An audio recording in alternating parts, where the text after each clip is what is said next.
Hey everyone, it's Dominique with This Girl's Worth, and I'm so excited to bring this video to you. Today we're going to be talking about the importance of keeping a schedule if you struggle with anxiety or depression during COVID-19 self-isolation. So during this time, our whole worlds have been shaken up. For most of us, we're still working, but for those of us who are not working or we're not in school, we have a ton of more time on our hands. And it can be easy if you struggle with anxiety or depression to fall into this habit of kind of going with the wind as the wind blows. Specifically if you experience depression. If you experience depression, a lot of times you probably want to sleep in a little too late, stay up a little bit too early in the night, or maybe you have trouble sleeping so you're up early in the morning. Maybe even for some of you that looks like you're binge watching shows until you go to sleep. So sun up, sundown, you stay in bed binge watching shows, you're not eating or you're eating too much. Dealing with that, especially when you have anxiety and depression during COVID-19, it's like a breeding ground for developing toxic habits. And so that's why it's super important during this time to create a schedule. Now, I'm not going to preach to my choir. I'm not going to tell you guys that you should keep a schedule and you should be enriching yourself and reading books and building businesses, because I think that this very well may be a period of rest for you.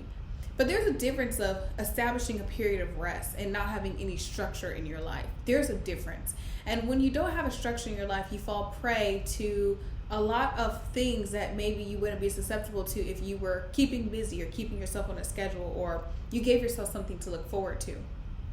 I don't remember the exact saying. I think it's like, idle hands is the devil's busy work, or something like that. I'm not sure if I got the phrase all messed up here. I'll put it on the screen, just what the correct phrase should be. But essentially the phrase means that if you're sitting around doing nothing, if you're sitting around not thinking about anything, you're more likely to do things you should not be doing to fill the time. So in keeping a schedule, I'm going to keep it really simple because I don't want to belabor the point or to go further than I need to. It's really important that you have some sort of structure in your life. And that structure could be what I like to call it, things that you give yourself to look forward to every single day. It gives you a sense of normal. It keeps you grounded. It gives you a sense of stability. For example, that thing could be like waking up every day by 10 a.m. For some of you who struggle with depression, I've been there before, you could sleep all day. You could sleep all the way until 3 o'clock in the afternoon and then stay up all the way until 4 o'clock in the morning. But it's really important for you to remember that keeping some sense of a schedule, especially knowing that you're going to have to go back to normal life soon.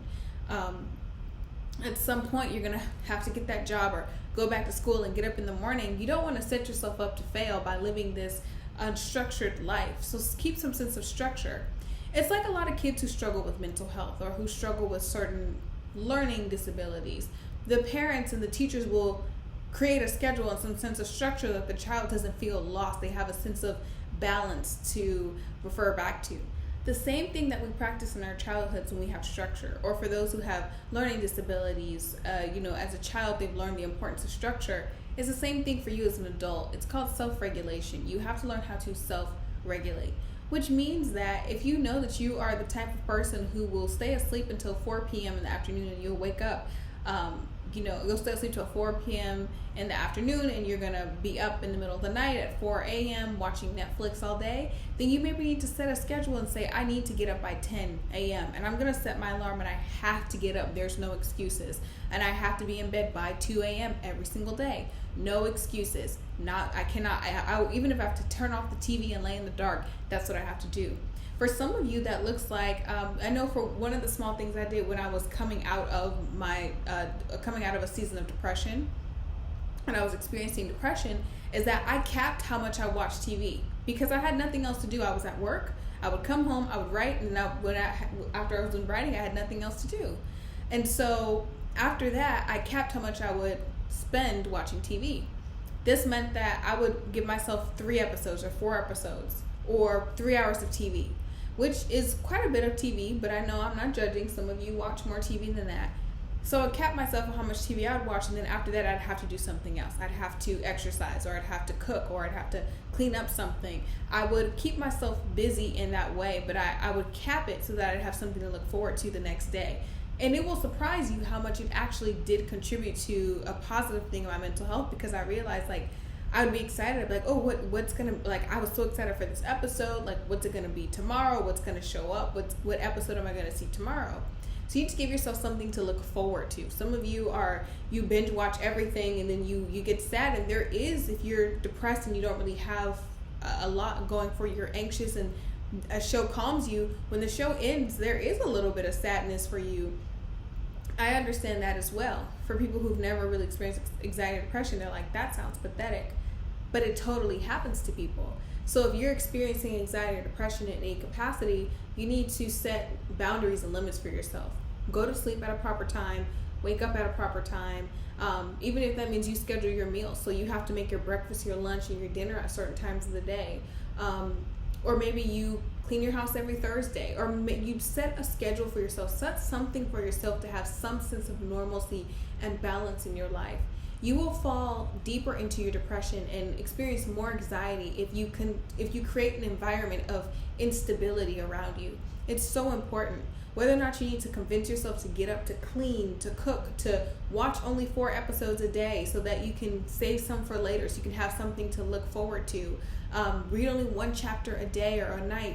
Give yourself something to build up to and look forward to. Give yourself a fighting chance. So I know that one, this one is not very long in comparison to some of the other tips that I share here on this channel, but it's really important. And I think it's probably the most important thing that you could do, is that you don't just allow yourself to just wallow around in your space. A lot of people with anxiety and depression, they do because they feel like they don't have the energy for anything else.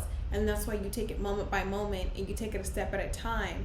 And that's why you create a schedule, so that you can have something that you look forward to every day. You build some sense of structure, and you begin to kind of reprogram your mind that, I have to get up and do something. I can't just sit here in sadness all day. I can't just sit here in idleness all day. I can't just sit here in numbness all day. Let me get up and wash the dishes. My dishes have been in my sink for a week. Let me get up and vacuum my floor. There is a lot of research to indicate, not only research, but the Bible talks about cleanliness. But there's a lot of research, scientific research also, to indicate that when you create a clean home environment around you, that does ease tension and anxiety around you. So, inside of you. So if you especially experience anxiety and depression, it's really important that you give yourself some sense of structure and stability in your life. Hopefully this tip was helpful for you. If you liked it, please like this video, share with friends. You can subscribe to my channel to stay connected to the This Girl's Worth community.